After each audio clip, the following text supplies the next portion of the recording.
Eu queria, antes de mais, agradecer-te, Ana, o convite, não só para estar aqui hoje, mas também para fazer parte da equipa do projeto como consultor. O projeto é uma necessidade. Na altura, quando me falaste sobre essa possibilidade, eu confesso que fiquei logo entusiasmado com a ideia, porque nós temos muito pouco conhecimento sobre aquilo que se passa na realidade, nesta área do património imaterial. Nas restantes também, mas nas restantes é mais simples discernir essa questão. Aqui no património imaterial nem tanto. E também agradecer, quer ao CIDEUS, quer à Universidade de Évora, quer aos promotores do projeto, pelo convite para estar aqui hoje e dar os parabéns também por esta iniciativa de promover este projeto e de apoiar este projeto também e a candidatura da Ana. Eu vou dispensar as minhas apresentações, mas gostaria só de dizer que, para além das questões que a Ana mencionou, uma das questões que é relevante para este caso específico tem a ver com o facto do CIDOC, que é o Comitê Internacional para a Documentação dos Museus, ser também dentro do organismo maior, que é o Conselho Internacional de Museus, o comitê que tem a responsabilidade de criar normas, ou pelo menos de discutir boas práticas para a documentação do património e especificamente para um grupo para a especificidade, para as questões do património imaterial, existindo já há alguns anos um grupo de trabalho sobre património imaterial, sobre a documentação do património imaterial, que tem tido, devo dizer, algumas dificuldades em fixar normas, e eu vou tentar, se calhar, ao longo desta apresentação, falar um pouco sobre essa situação. Eu tenho tido nos últimos anos esta tendência de procurar um bocadinho mais aquilo que é, no âmbito da minha investigação, aquilo que são os desafios os problemas, porque são normalmente mais problemas do que desafios, mas os desafios que são lançados à comunidade museológica, procurando, se calhar, por o facto de estar numa fase em que anda à procura de outros tipos e de outros temas para desenvolver o meu trabalho de investigação, e tenho seguido com atenção uma iniciativa que foi criada no âmbito da American Alliance of Museums, que é esta iniciativa que se chama Trends Watch, que é um relatório anual produzido pela American Alliance of Museums já desde há muitos anos a esta parte, que eu acho que deveria ser um instrumento de consulta, principalmente para os decisores, para as tutelas nesta matéria, sendo certo que é baseado na realidade dos museus nos Estados Unidos da América, e todos nós sabemos que tem logo à partida um viés um bocado estranho, mas em boa verdade é uma análise bem sustentada e bem analisada sobre aquilo que são os desafios, os problemas, as tendências com que os museus se vão deparar ao longo dos anos. Eu não trago todos os anos os pontos focais, trago apenas a partir de 2019, o relatório existe e está publicado, é fácil de consultar desde 2012, não estou enganado, desculpem, e abarca algumas questões que não têm propriamente a ver com o que nos traz aqui hoje, mas um conjunto delas relaciona-se diretamente com questões que os museus lidam diariamente, relacionadas com os processos de documentação, os processos de gestão de coleções, os processos de inventário, se assim quiserem, da forma mais simples. Neste ano houve 3 pontos que se relacionam diretamente com a documentação dos museus. Um deles, que todos nós estamos a assistir, que é esta questão que eles chamam, e a meu ver bem, da adolescência da inteligência artificial nos museus, porque os museus já utilizam inteligência artificial, dávamos-lhe outro nome, chamávamos Machine Learning há uns anos atrás, agora temos uma face mais visível em inteligência artificial e outras ferramentas também para que os museus estão neste momento a colocar à disposição dos públicos. Esta questão de dropping the degree for museum work relaciona-se diretamente também com um conjunto de situações que a Ana falou também e que eu também acho que é um desafio, mas já vamos chegar a eles, tem a ver com as competências necessárias pelos profissionais dos museus. Eu e a Ana tivemos num projeto que, a meu ver, foi muito interessante no debate que suscitou sobre essa questão aqui em Portugal. E depois também esta questão dos digital twins, um aspecto mais particular da documentação, dos objetos digitais e daquilo que nasce já digital e, portanto, traz aqui algumas questões. Estes desafios orientam-me também para nós depois chegarmos àquilo que nos traz aqui hoje, especificamente ao património cultural e imaterial e às questões que estão por trás da sua documentação e depois do acesso a essa documentação e tudo aquilo que é levantado por estes dois momentos. Há um momento que é a documentação, um outro momento que é o acesso a esta informação. Um e outro têm desafios diferentes, importantes e que, de certa forma, podem até, em última análise, desvirtuar aquilo que é, ou alterar pelo menos aquilo que é inicialmente uma manifestação qualquer de património imaterial. Em todo caso, eu trago aqui sublinhado algumas questões a bold e a sublinhado nestas questões da definição da Convenção por várias razões e para chamar a atenção para estas questões. Portanto, todos nós sabemos que o que estamos a chamar de património cultural e imaterial são práticas, representações, expressões, conhecimentos ou competências, mas também são os instrumentos, objetos, artefatos e espaços que são utilizados no âmbito dessas atividades e dessas manifestações. Para além disso, aquilo que é importante para o património, ou uma coisa que não pode ser nunca dissociada do património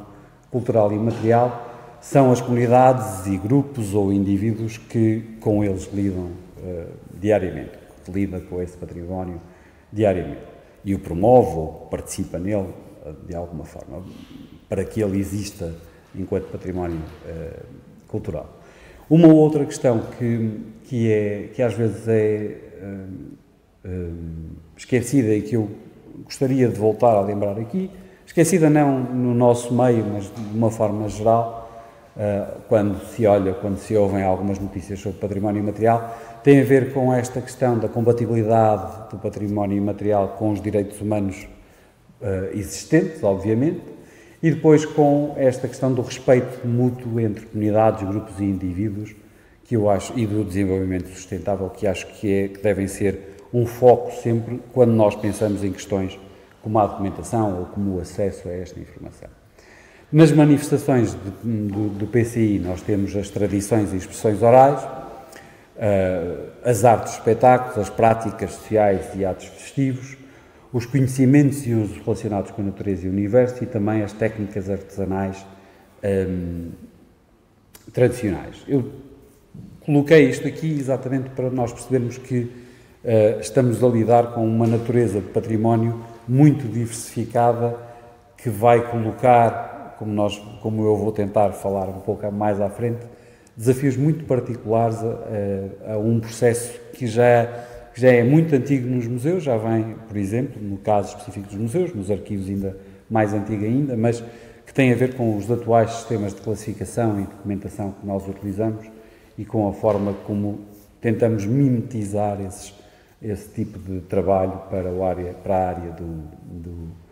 do património cultural e imaterial. Outra questão, que é outro conceito que é importante também nós falarmos quando estamos a preparar esta questão dos desafios que vamos ter pela frente e enfrentar na documentação e acesso ao património cultural, tem a ver com aquilo que é o conceito de salvaguarda, que procura assegurar a viabilidade do património cultural imaterial, okay? e, portanto, inclui questões como identificação, documentação, investigação. Eu a documentação sublinho-a porque é o tópico que nós vamos falar aqui. Haveria outras questões, como a proteção e a promoção, que noutros momentos poderíamos falar e que têm desafios muito específicos, que a documentação pode ou não ajudar, ou se calhar complicar em alguns pontos. E depois a transmissão também, que é importante,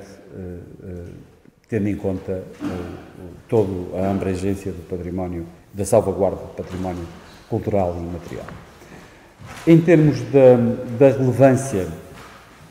da documentação para a PCI, para o PCI, ou para o património, eu não gosto muito de utilizar a sigla, estas questões da identificação, da investigação, da proteção, da valorização e da transmissão são relevantes, quer no aspecto da documentação, quer no aspecto da acessibilidade, porque são elas que potenciam, é a documentação que potencia todo o trabalho que nós podemos ter depois relativamente à investigação sobre património imaterial. A preservação no sentido de salvaguarda, não de preservação da documentação, é um pouco mais complexa e não é só a documentação. Aliás, a documentação até pode alterar a forma como o património cultural é preservado e quase sempre o faz no modelo atual que nós temos. E, portanto, estas questões são algumas daquelas que me permitem depois contextualizar mais tarde os desafios e que eu gostaria de as abordar e de as introduzir inicialmente, porque depois eu acho que é mais fácil compreendermos uma segunda parte onde eu vou levantar algumas questões e elencar algumas coisas daquilo que são desafios do património cultural e material. O inventário do património cultural e imaterial é um último aspecto que eu gostava de colocar aqui, ainda utilizando como referência a Convenção de 2003. Na Convenção, nós chegamos a determinada altura, no artigo 12º, no ponto 1, encontramos esta informação. Para assegurar a identificação com vista à salvaguarda, cada Estado-parte, ou seja, cada um dos subscritores, cada Estado que subscreva a Convenção, elabora em moldes que se adaptem à sua situação, okay? Um ou vários inventários do património cultural e imaterial presente no seu território. Estes inventários são objeto de atualização periódica. Algumas questões que me suscitaram quando eu estava a reler esta questão, eu confesso que já há algum tempo, e agradeço, Ana, porque tive esta oportunidade de voltar a estas questões e àquilo que ao longo dos anos me têm suscitado. Em boa verdade, há aqui um problema nesta Convenção, que as pessoas não tinham de o saber na altura, mas nós fazemos inventários que se adaptem a uma determinada situação do Estado, estamos a concorrer para fazermos inventários que sirvam um determinado modelo de Estado e que pode ser complexo, porque se nós estivermos a falar num Estado que é autoritário, estes modelos podem servir para coisas como propaganda política e não especificamente aquilo que nos interessa no caso, não é? Indo a extremos, obviamente. Uma outra questão que é importante, que eu ressalvei aqui e que tem a ver com este projeto, é também esta questão de nós promovermos um ou vários inventários e, portanto, não termos a necessidade de ter, como acontece tradicionalmente no inventário de património artístico ou de património edificado, ou do património imóvel ou móvel, se assim quisermos, de termos inventários nacionais ou sistemas de classificação nacional. Aqui essa necessidade não é tão premente. Podemos ter instrumentos de salvaguarda nacionais, o inventário pode ser muito diversificado e, portanto, este projeto vai nos permitir também perceber se é esse o caminho, se há outros caminhos que nós podemos seguir. E depois uma outra questão que tem a ver com uma coisa que está presente na Convenção, desde 2003, está presente sempre em qualquer inventário. Eu acho que não poderia, era desnecessário dizê-lo, mas ainda bem que o disseram na Convenção, que é os inventários são sempre alvo de atualizações periódicas. Okay? Isto, como vão ver, ou como vou tentar colocar a seguir, traz um conjunto de desafios, em primeiro lugar na documentação, mais tarde iremos ver também na acessibilidade, que são, a meu ver, importantes de elencar. Em primeiro lugar, algumas questões. A primeira questão, relativamente ao património cultural e material, é que nós temos, é um património de natureza efêmera e variável. Se nós pensarmos, se vocês pensarem em quase todo o património, isto acontece. Mas a diferença no património cultural e material é que nós não vemos mal nenhum em que ele, quer dizer, digo eu, mas a maior parte das pessoas não vê grande constrangimento em que este património evolua, que seja alterado. Se nos disserem que nós vamos alterar para ficar um bocadinho mais bonita os painéis de São Vicente de Fora e vamos pôr uns LEDs à volta, as pessoas ficam um bocadinho chateadas porque não querem que a coisa fique diferente. Ou se nós chegarmos e dissermos que o Colégio do Espírito Santo vai ser transformado num hotel de luxo, também se calhar contestamos uma destas questões. Estou a exagerar, como é óbvio, mas para perceberem que esta natureza efêmera e variável do património cultural, em muitos casos, pode ser verdade também para outras matérias. Mas no caso do património cultural e material, ainda bem que ela se observa em muitos casos. Ou seja, nós encontramos no património cultural e material uma evolução constante das tradições e práticas culturais, que é assente ou que está assente o processo de documentação em modelos de documentação que são tradicionais e que não têm evoluído muito, devo dizer, nos últimos tempos. São assentes também em registro, ou são registados, em boa verdade, com um conjunto de ferramentas que muitas vezes nós não questionamos, e é importante que perceber ou não se essas ferramentas, face ao desenvolvimento tecnológico, são hoje ou não as mais apropriadas para nós estarmos a fazer esse tipo de registro. E depois não nos questionamos para coisas que eu acho que são relevantes no património cultural e material, mas também no outro património, mas é uma discussão um bocadito mais lata que eu não quero ter aqui, que tem a ver com o facto de os processos de documentação alterarem aquilo que é o contexto patrimonial onde nós, à partida, recolhemos informação e tratamos informação sobre determinado tipo de manifestação imaterial de património cultural. Para além disso, a percepção da evolução de uma determinada prática e as consequências que isso tem para o PCI é, a meu ver, também um grande desafio que é colocado, ou pode ser também um desafio que é colocado para a documentação do património cultural e material, no sentido de, quando documento, normalmente, se vocês pensarem, nós documentamos um determinado tipo de informação de um edifício e, à partida, temos um inventário feito. E isto tem a ver com o que eu falei há pouco atrás, que é, se eu não atualizar a informação que eu guardo sobre determinado tipo de património, ou sobre um determinado exemplar de património, amanhã essa informação pode estar completamente desatualizada. Porque a vida acontece, em boa verdade, é mesmo assim, não há outro remédio. Para além disto, a própria classificação da Unesco, e é um debate que eu tenho assistido, não tanto cá em Portugal, mas vou falando um pouco sobre ele noutras questões, é que os próprios sistemas de classificação da Unesco e a forma como os Estados foram utilizando esta classificação da Unesco, principalmente a lista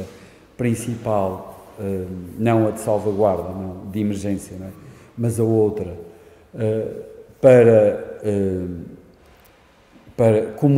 que nós utilizamos como um elemento muito mais focado sobre a promoção de um determinado contexto ou de uma determinada atividade para contextos de turismo, por exemplo, que alteram ou que têm alterado, para o bem ou para o mal, aí é uma discussão que poderíamos ter de forma mais lata, alteram aquilo que é a própria manifestação. Isso é evidente, por exemplo, no caso do cante aqui no Alentejo, a meu ver, e é também noutros casos, como o fado e por aí fora. E outras manifestações fora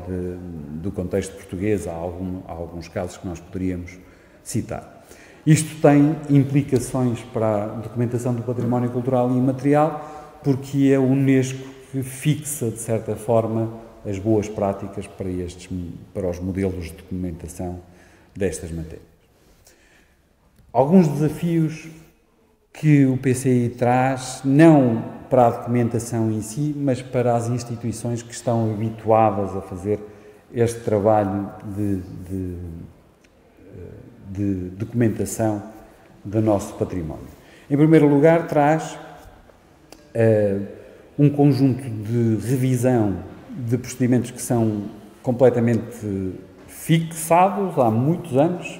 que têm evoluído, é óbvio, mas que servem para outras áreas e que têm dado boa conta do recado, mas que é necessário repensar, a meu ver, para o caso específico do património cultural e imaterial, e que são elas as normas, as políticas, as questões da salvaguarda e preservação do património e também uma questão fundamental que se prende também com as políticas, como é óbvio, mas que tem a ver com o envolvimento das comunidades, a participação nestas questões. Pois há uma questão relacionada com o caso português, que iremos ver um bocadinho mais à frente, que tem a ver com bibliotecas, arquivos e museus tratam de bibliotecas, arquivos e museus, mas muitas vezes o património cultural e imaterial acontece fora destas instituições, em património imóvel, património cultural imóvel, ou acontece num espaço qualquer e, portanto, se acontece num espaço, é importante que eu também documente esse espaço de alguma maneira, já iremos ver. Portanto, esses desafios têm a ver com metodologias e com algumas questões que eu tenho vindo a estudar ao longo dos anos relativamente à forma como nós estamos a tentar mimetizar, como há pouco disse, procedimentos que são utilizados noutros sistemas de documentação. Para documentar um objeto nos museus, nós fixamos já há muitos anos regras, se assim quiserem, para fazer esse tipo de documentação. Utilizamos normas fixadas, a Ana falou no Spectrum, é uma norma muito abrangente e já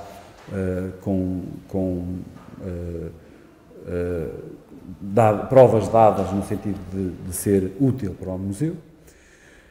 Há um debate sobre estes métodos que é necessário fazer, relativamente ao património cultural e imaterial, obviamente, sobre como documentar, quando documentar, quem deve documentar e sobre onde nós devemos fazer esta documentação. Quanto a mim, não pode ser feita como nós fazemos nos museus, na reserva do museu. Há também uma questão importante que nos museus é feito, mas a montante, que é esta questão, e que muitas vezes no caso do património cultural e imaterial nós não a podemos fazer a montante porque perdemos contexto e significado. Há a questão da participação, do envolvimento dos detentores. Eu utilizei a palavra porque ela de certa forma, está fixada na bibliografia. Eu não gosto muito de utilizar, também nos arquivos, não gosto muito da palavra da entidade detentora para o caso do património cultural e imaterial, ainda gosto menos, mas em todo caso. E depois há uma outra metodologia que é necessária ser, a meu ver, aqui colocada em cima da mesa, que tem a ver com a própria avaliação da documentação. A avaliação da documentação é métrica, em muitos casos. Nós medimos quantidades, isto está pronto ou não, já temos classificação, sabemos onde está a localização e, portanto, temos a localização de todos os objetos. Aqui, esse tipo de elementos não serve para nada, em boa verdade, a meu ver, no património cultural e imaterial, e, portanto, há que, se calhar, pensar um pouco em metodologias de avaliação da documentação de património cultural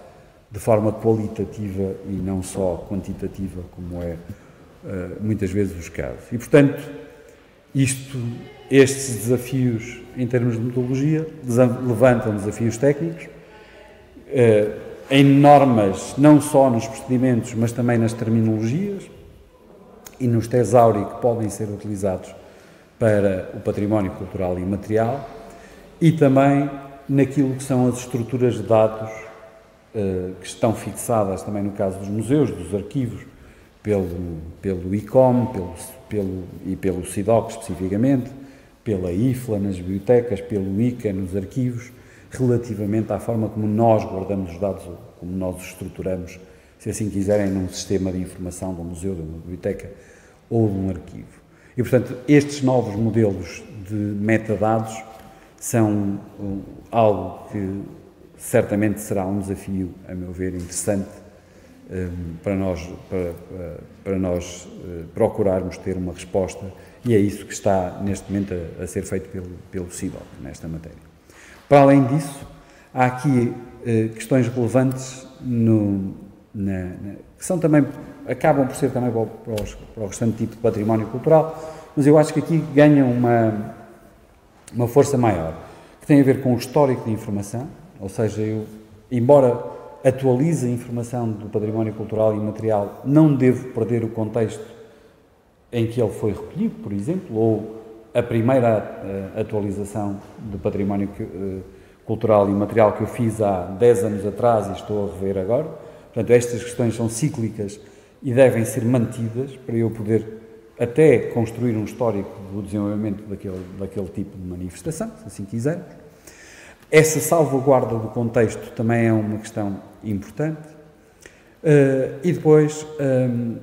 uma certa oposição à preservação de um momento ou de uma visão sobre o património cultural e imaterial. Ou seja, nós aqui não podemos ficar presos a uma manifestação, à forma como uma manifestação acontecia, à forma como, por exemplo, a arte chávega acontecia em Espinho quando meu pai nasceu, em 1928, e, portanto, certamente era completamente diferente do que é hoje, mas ainda hoje essa manifestação existe e, portanto, eu devo procurar ter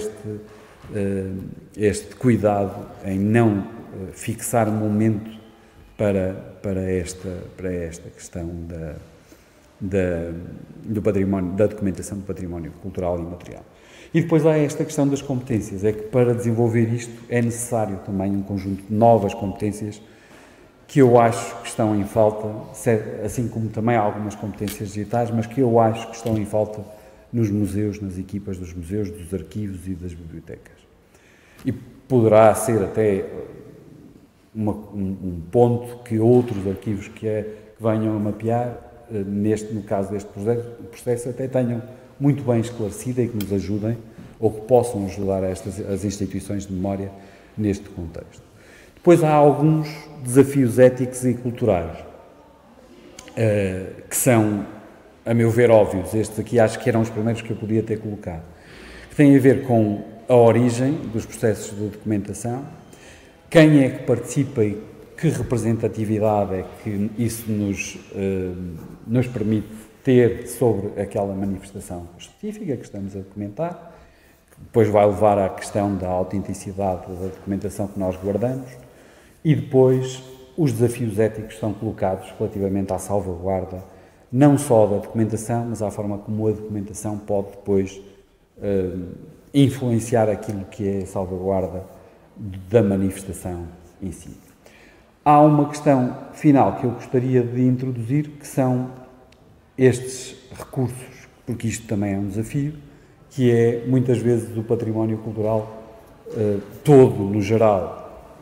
que enfrenta falta de recursos financeiros, falta de recursos humanos e falta de infraestruturas. No caso específico, eu acho que ainda se agrava, porque nos outros nós ainda vamos tendo apoios institucionais de uma forma mais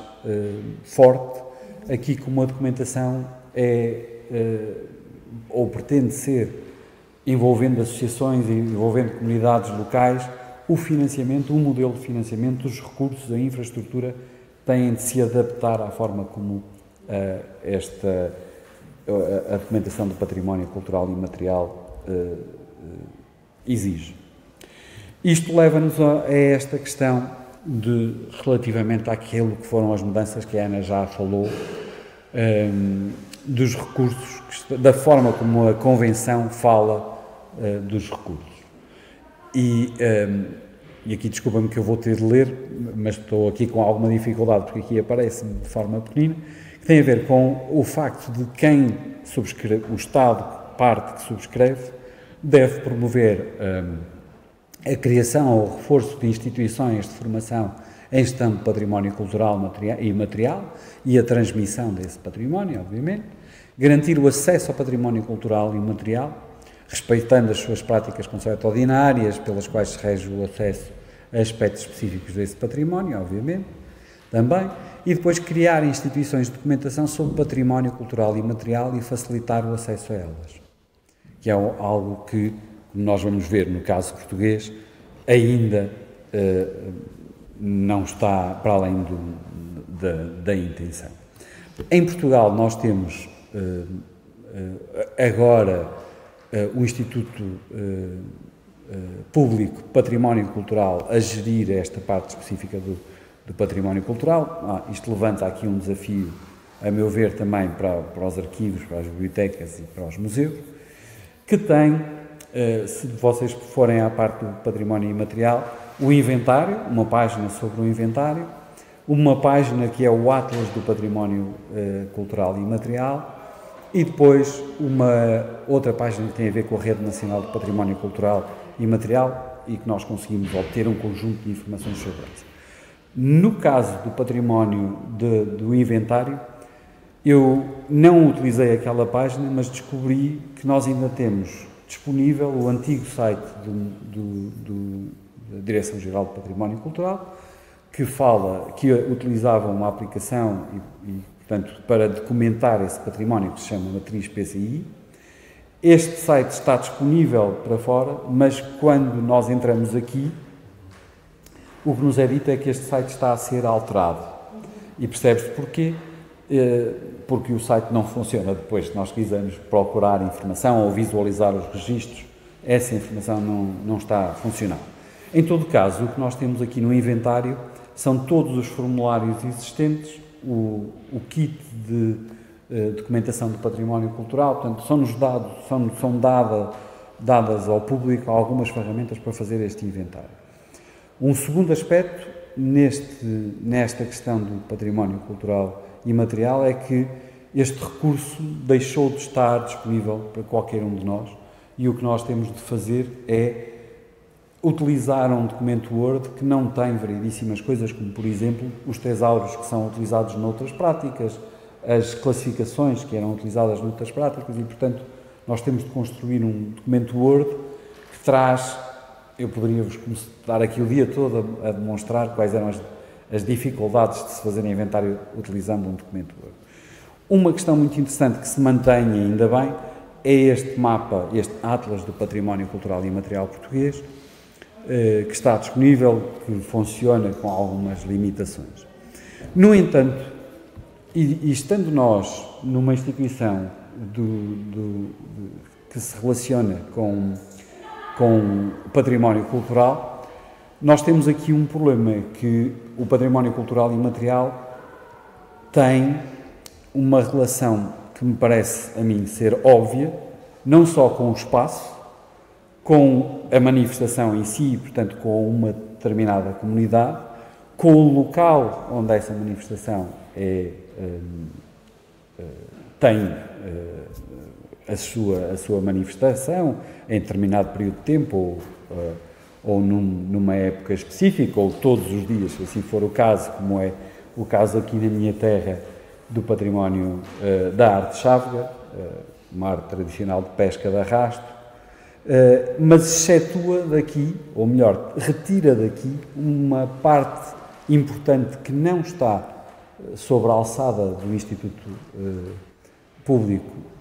Património Cultural, que são as bibliotecas, os arquivos e os museus. Ou seja, nós, quando tínhamos o património imaterial na DGPC, tínhamos a vantagem de só deixar de lado aquilo que era a Direção-Geral de Arquivos e de Bibliotecas e Arquivos, DGLAB, Mas em boa verdade, haveria este tipo de comunicação. Nós agora deixamos de lado, ou melhor, temos em 2 sítios diferentes, ou 3, porque a DG Lab mantém-se separada também do Instituto de Património Cultural, e portanto temos em 3 sítios separados a definição de uma política que é, ou que deveria ser comum, e que envolve questões relacionadas com todos estes aspectos. Isto traz não só problemas para a documentação, até porque estas instituições têm de falar entre si em coisas como normas, processos de documentação, os desafios todos que nós falamos atrás, a formação dos quadros que vão estar a trabalhar nesta matéria, mas também, e acima de tudo, a meu ver, nas questões da acessibilidade. E aqui, para além deste problema, que é também um desafio, a meu ver, e é um desafio que eu acho que este projeto especificamente de mapeamento poderá dar alguma resposta relativamente a estes processos de documentação, porque julgo eu, pelo menos do conhecimento que eu tenho pequeno do setor, vai dar essa percepção às pessoas, na investigação, mas em todo caso as questões da acessibilidade aqui vão ser levantadas. Aqui também tem esta questão da separação de poderes, se assim quisermos. Eu começaria a acessibilidade por falar de questões de abertura ou restrição no acesso às informações do património cultural e material. Há implicações legais que exigem que o património possa ou não estar completamente, ou os arquivos de património possam estar completamente disponíveis para quem precisa de os consultar, desde logo pelo papel que as comunidades, as instituições e os indivíduos que estão envolvidos nas práticas de património cultural têm, mas também pelas políticas que são definidas por quem faz os inventários, por quem é detentor da documentação sobre património cultural e material. E quem é detentor, em muitos casos, que é nesses 100 arquivos que já estão elencados, certamente nós vamos encontrar, por exemplo, muitas câmaras municipais que podem ter diferentes políticas de acesso à informação e, portanto, essas políticas podem ser um desafio relativamente à acessibilidade. Depois, na informação em si, especificamente, nós temos aqui algumas questões que também são importantes. Os formatos, que a Ana falou, e bem, os instrumentos de indexação, que a meu ver ainda é um trabalho que é necessário ser feito, as terminologias, a forma, mesmo, eu não ia repensar, porque eu acho que estão bem estabelecidas as categorias de património cultural e imaterial que a Unesco definiu, são latas e conseguem caber lá tudo, consegue caber lá aquilo que é necessário, mas depois, se nós quisermos ser um bocadinho mais minuciosos e elencar práticas e trabalhar, por exemplo, sobre pesca tradicional, independentemente de ser arte chávega ou uma outra manifestação qualquer, nós possamos utilizar termos semelhantes para quando nós estamos a tratar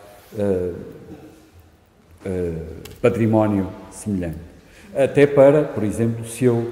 defino uma terminologia na arte chávega na Costa da Caparica que já está documentada, já faz parte do inventário nacional, que as pessoas de Espinho que entendam neste momento começar esse inventário não precisem de voltar e que possam se concentrar, por exemplo, naquilo que são as diferenças e os termos idiomáticos de uma determinada região ou de um determinado local. Há a questão da pesquisa, da validade de informação, como há bocado nós falamos. Muitas vezes o que acontece, eu já me deparei com esta questão de estar a ler informação e até inventários que eu considero bem feitos sobre uma determinada manifestação e, na realidade, isso já não acontece. Okay? Portanto, é uma coisa que foi inventariada há 10 anos e que hoje em dia é feita de uma maneira completamente diferente ou que há determinadas práticas que se perderam ao longo destes 10 anos. E, portanto, esta atualização é uma questão importante. E depois as questões de sensibilidade. Eu trago aqui uma fotografia que encontrei, não encontrei fotografias sem... Devo dizer também que as imagens que estão a ver nesta apresentação... Mas neste momento não é possível estabelecer a sua chamada. Por favor, tente... Desculpem. Não sei o que é que ele estava aqui a fazer. Queria só dizer que não encontrei... As imagens que estão aqui ou são feitas por inteligência artificial ou têm a indicação da pessoa que tem os direitos sobre essa imagem e, portanto, era importante também dar essa nota, que eu me esqueci no início. Mas esta manifestação, que é uma manifestação inscrita no Inventário Nacional, em boa verdade, vai contra aquilo que está na Convenção da Unesco. É uma espécie de uma garreada em que em que um touro está preso com uma corda e que está limitado. E a meu ver, isto pode, a meu ver, acho que é fácil de perceber porque pode ferir a sensibilidade de um conjunto de pessoas e, portanto, de outras comunidades e, portanto, logo à partida é algo que vai contra o que é definido na Convenção. Depois as questões de participação. E aqui isto já não tem a ver só com o acesso posterior, mas também o acesso aos processos de documentação, que tem a ver com o facto de mesmo a comunidade pode ser exclusiva e não inclusiva no processo de documentação e, portanto, há uma diversidade de aspectos que deve ser acautelada quando nós estamos a documentar o património cultural e material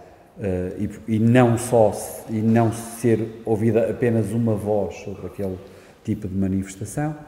As perspectivas são importantes e depois as questões da privacidade que nós encontramos relativamente à participação e que muitas vezes também não tenho visto assim tão bem acauteladas quanto isso. Eu trago aqui alguns exemplos que encontrei que me pareceram interessantes por um ou por outro motivo. Relativamente a estes exemplos, logo à partida onde vocês podem encontrar grande parte das manifestações, se bem que tem estado com alguns problemas nos últimos dias, que são as duas listas, a lista de salvaguarda e a lista representativa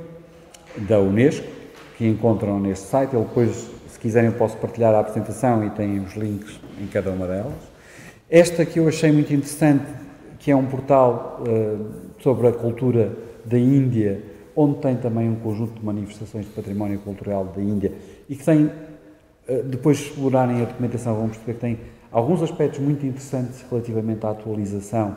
ou à falta dela também neste portal. Mas eu gostei daqui de um conjunto de questões em termos de acesso que são colocadas neste portal. Um outro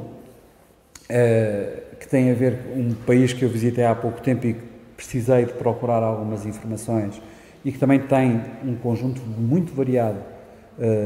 relacionado com o património cultural e material, mas que eu trago aqui porque a própria documentação eu acho que já é influenciada pelo facto de nós estarmos a falar de património classificado pela Unesco e isso nota-se depois quando nós procuramos informação e vamos ver em loco algumas destas manifestações, nota-se essa alteração à manifestação e a utilização dessa manifestação em períodos ou em contextos que não são propriamente o contexto dela, mas também há alguns que têm a ver com arquivos, como é o caso deste património industrial em Espanha, que tem um conjunto de informação muito interessante sobre saber fazer. Um último caso a nível internacional que eu gostei muito, porque conta histórias com base em objetos. Este é mais um arquivo de história oral, mas com o contexto de uma comunidade que são os Inuit, ou os Esquimós, mais comumente conhecidos, e que têm, a partir dos objetos, contam histórias e têm um arquivo de história oral muito interessante, mas é, de certa forma, ao contrário. Nós chegamos ao património oral pelo objeto e não só ou não partimos da entrevista para chegar ao objeto, como eu tenho visto muitos contextos. É um projeto muito interessante de Norman Vorano, um professor da Universidade de Toronto, se não estou em erro, e que eu gostei muito de conhecer já há algum tempo atrás. Em Portugal, nós temos o Matriz PCI, o Inventário Nacional, que eu espero bem que seja revisto em breve trechos. Temos um projeto com que nós participamos e que confesso que é um projeto de história oral, mas que nos deu uma perspectiva, uma análise daquilo que são os desafios que a documentação traz para estes projetos de história oral, nas questões particularmente interessantes relacionadas com as temáticas e as organizações e a organização dos vocabulários à volta dos temas de património cultural e material, mas também da indexação, por exemplo, das entrevistas, que depois serviu também para um outro projeto de história oral, Memória para Todos, que é coordenado pela professora Fernanda Rolo, com quem nós também trabalhamos, e que tem também alguns aspectos interessantes, porque é muito colaborativo e envolve um conjunto muito significativo de comunidades e não foca só um aspecto, como é o caso. O Arquivo de Memória também tem percorrido esse caminho. Este é um projeto de uma universidade e tem também essa relevância e essa capacidade de amplitude um bocadinho maior. Um e outro, de certa forma, muito parecidos, mas também muito diferentes, e tem esta perspectiva também de procurar a envolvência de documentação de outro tipo de património para trazer aqui, para contextualizar ou para ajudar a contextualizar o património cultural e material. Um arquivo que eu gosto muito e que traz para esta questão os processos de documentação na esfera dos municípios, que é o Famalicão ID. O Famalicão ID tem esta parte da identidade imaterial que documentou as manifestações, ou que está a documentar as manifestações imateriais, património cultural e imaterial, no contexto de Famalicão. E depois um outro, que é a Carta da Paisagem, que tem um conjunto de informações sobre o património cultural, este aqui um bocadinho mais lato, e com uma documentação não tão exaustiva, mas como o Memória para Todos, mas concentrada em documentar, de acordo com algumas práticas, alguns exemplos de boas práticas, o património cultural e material. Por fim, um que eu também e que conheço, uma pessoa que é o José Barbieri, que é o Memória Média. Este nunca participei, mas é um projeto que também sigo atentamente, porque tem um conjunto de informação e de provas dadas em termos da documentação que eu acho bastante relevantes e que são exemplos que podem ser seguidos em muitos casos na documentação do património imaterial. Para finalizar, alguns caminhos futuros que se prendem com aquilo que eu considero, se quiserem, os desafios éticos, os desafios em termos de ética, de inovação e de políticas para esta área do património cultural e imaterial. Em primeiro lugar, em termos de inovação, aquilo que é a interoperabilidade nos sistemas de informação sobre património cultural que nós temos no país. Para o património cultural e material é importantíssimo que seja possível envolver documentação sobre objetos, imóveis, património integrado, documentação, património imaterial, património natural e tudo aquilo que são as entidades, ou seja, as pessoas que se relacionam com esse património e que também são elas próprias alvo de documentação, se quisermos. A utilização de ontologias que possam ter esta representação do conhecimento, como por exemplo o CIDOC CRM ou o Records in Context dos arquivos, criadas pelo ICA, são extraordinariamente relevantes e vão desempenhar um papel importante no futuro para a documentação do património cultural e material. Uma outra questão que também é importante, a Ana frisou isso no processo e vai elencar isso ainda bem no questionário, que é a questão dos tesáureos e mais tarde os caminhos futuros que vão se abrir com toda a certeza em sistemas de linked open data para documentação deste tipo de património, como já acontece nos museus. Depois também um outro desafio que tem a ver com a política de documentação, com as políticas de documentação que precisam de ser mais inclusivas, em termos da participação, dos desafios éticos que se levantam, da sustentabilidade e da acessibilidade também. Estes são 4 pontos que eu acho que as políticas de documentação têm de começar a debruçar-se sobre. E, por fim, na inovação e colaboração, que é a utilização da tecnologia como facilitador deste desenvolvimento de novos processos e de uma aproximação com as comunidades de origem, é ou vai ser, a meu ver, um fator-chave de sucesso para melhores inventários de património cultural e material. Esta documentação será mais fiel e representativa se nós formos capazes de facilitar a participação. Eu depois deixo aqui um conjunto de referências que eu utilizei também para esta apresentação. Queria agradecer a todos pela vossa atenção, disponibilizar para as questões que tenham.